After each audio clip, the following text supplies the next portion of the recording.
Monsieur le Premier ministre, Madame la Ministre, Madame la Présidente de la Commission des lois, Madame la Rapporteure, la Nouvelle-Calédonie n'est pas un simple dossier de technique constitutionnelle ni une ligne comptable dans un budget de crise. C'est une terre de mémoire blessée où chaque mot supporte le poids de l'histoire. 2 ans après les événements de mai 2024, nous constatons encore les stigmates d'une rupture de confiance que nous avions pourtant vu venir et nous vous avions prévenu. Aujourd'hui, nous ne jugeons pas simplement une réforme, nous jugeons votre capacité à réincarner cet État impartial, cet arbitre au-dessus des mêlées qui, de Michel Rocard à Lionel Jospin, avait su substituer la parole à la violence.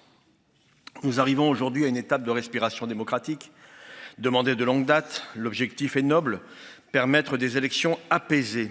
Mais la paix ne naît pas de la seule loi, elle naît de l'adhésion, de la confiance, et nous prenons acte de l'engagement passé du FLNKS, malgré le vote émis au Congrès de la Nouvelle-Calédonie cette nuit. Si le cadre électoral est clarifié, le retour à la table de négociation devra être total. C'est là l'essentiel. Alors oui, l'État doit garantir les conditions de cette reprise de la négociation globale. Nous avons trop souffert ces dernières années d'une méthode qui a privilégié la contrainte du calendrier et la recherche patiente du compromis. Le Parlement prend aujourd'hui ses responsabilités, une nouvelle fois, Monsieur le Premier ministre, mais il ne peut pas tout. C'est désormais aux forces politiques calédoniennes de prendre leur part. Si on ne peut plus perdre de temps malgré un calendrier aussi contraint, on ne peut pas non plus faire l'économie de la clarté. Cette crise de méthode a un coût humain et social. Un exemple, l'augmentation de la délinquance sur le Caillou que nous observons n'est pas un épiphénomène. C'est le cri d'une société qui se fragilise quand l'horizon s'obscurcit. Pour reconstruire, il faut de la stabilité. Aucun investisseur, aucun citoyen ne peut se projeter dans le chaos. Le manque de visibilité est un poison. L'État a été rappelé à ses obligations, qu'il s'agisse de la situation du camp Est, par exemple, ou de la protection des sinistrés. L'État doit être un rempart, pas une source d'incertitude. La stabilité n'est pas un luxe, mes chers collègues, c'est la condition sine qua non de la dignité calédonienne. Notre boussole intangible reste l'accord global. C'est le sens de nos votes passés, de nos abstentions parfois, de nos soutiens aux reports électoraux. Nous avons toujours refusé les passages en force unilatéraux. Le document de Bougival est un socle. Il existe. Il a le mérite d'avoir posé des jalons, mais il n'est pas encore sanctuarisé car il n'a pas emporté l'adhésion de tous. Entre Deva et Bougival, il y a un chemin à consolider. Malgré la fragmentation politique croissante, malgré les rancœurs, nous devons recréer cet espace où personne ne se sent humilié. L'arbitre ne doit plus apparaître comme un acteur. Dans cet esprit, dans quelques instants, ma collègue Corinne Narassiguin reviendra en détail avec des amendements sur nos exigences quant à l'adoption de cette PPLO, fort opportune du sénateur naturel. Monsieur le Premier ministre, la concorde en Nouvelle-Calédonie n'est jamais une évidence. Elle est une conquête de chaque instant.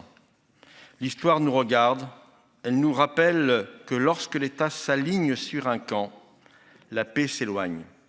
Lorsqu'il redevient le garant du dialogue et du temps long, l'espoir renaît. Ne sacrifions pas 30 ans de paix sur l'autel de l'urgence artificielle. Apportons à la Nouvelle-Calédonie la constance et l'impartialité qu'elle mérite. Que le vote que nous allons émettre ce soir soit un caillou d'espérance posé sur un chemin où les larmes et le sang n'ont que trop coulé. Monsieur le Président, Monsieur le Premier ministre, Madame la Ministre, mes chers collègues, depuis l'accord de Nouméa en 1998, seuls peuvent voter aux élections provinciales les personnes et leurs descendants qui remplissent les conditions pour voter au référendum approuvant cet accord. Pourquoi cette restriction à l'époque ? Parce que l'accord de Nouméa prévoyait la reconnaissance d'une citoyenneté néo-calédonienne au sein de la citoyenneté française. Cela correspondait au point d'équilibre des aspirations des néo-calédoniens dans ce processus inédit de décolonisation dans la construction d'un destin commun. L'identité kanak, la citoyenneté néo-calédonienne et la nationalité française. Cette citoyenneté comporte 2 traductions dans l'accord de Nouméa, les limitations apportées au corps électoral et les mesures pour préserver l'emploi local. C'est ensuite en 2007 que ce corps électoral restreint a été gelé par une révision constitutionnelle décidée par le président de la République, Jacques Chirac. Ce corps électoral restreint était un engagement dès les accords de Matignon et nous pouvons dire aujourd'hui que c'était une condition sine qua non d'une décolonisation réussie. Les socialistes ont toujours considéré qu'il serait légitime un jour de revenir sur ce corps électoral gelé, puisqu'il exclut notamment du suffrage des natifs de Nouvelle-Calédonie, y compris des Kanaks, et des personnes durablement installées qui ont construit leur vie sur le Caillou et font pleinement partie de la vie de l'archipel.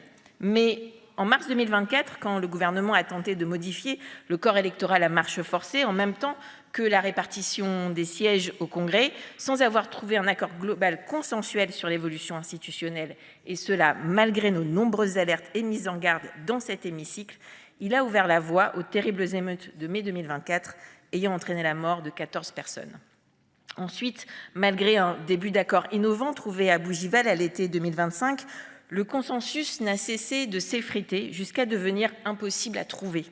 Ceci a conduit au rejet du projet de loi constitutionnelle il y a quelques semaines.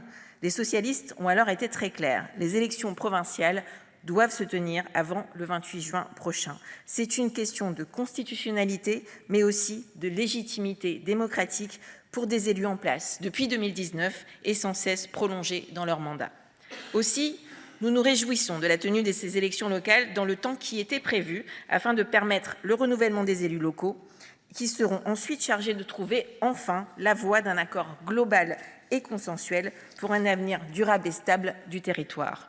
Nous saluons également cette proposition de loi de notre collègue Georges Naturel qui nous propose aujourd'hui d'intégrer les natifs de Nouvelle-Calédonie inscrits sur la liste électorale générale au corps électoral spécial provincial et qui pour la plupart sont déjà inscrits sur la liste électorale spéciale des consultations, c'est-à-dire les référendums concernant l'avenir institutionnel de la Nouvelle-Calédonie.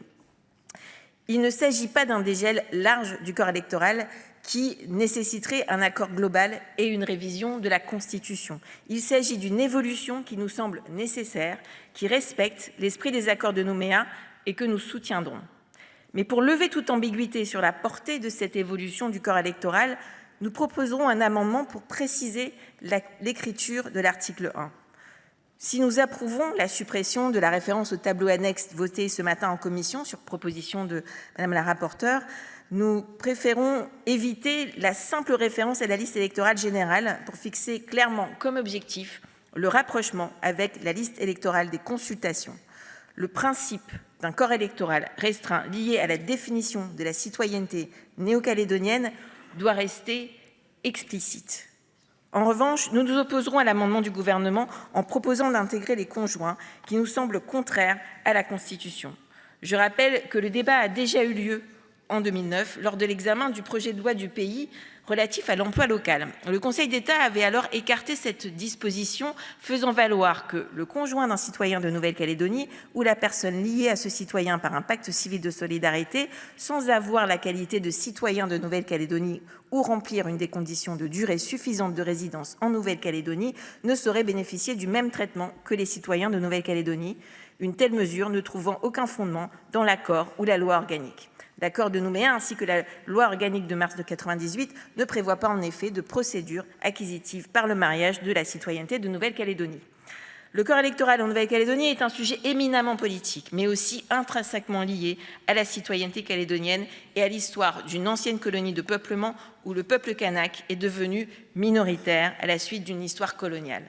Aussi, nous resterons particulièrement vigilants à ce que cette ouverture soit juste et proportionnée, respectant le cadre constitutionnel actuel afin de tenir les prochaines élections provinciales dans un climat apaisé et permettant la reprise des discussions avec toutes les parties prenantes au lendemain des élections, dans le but de trouver un accord institutionnel enfin consensuel.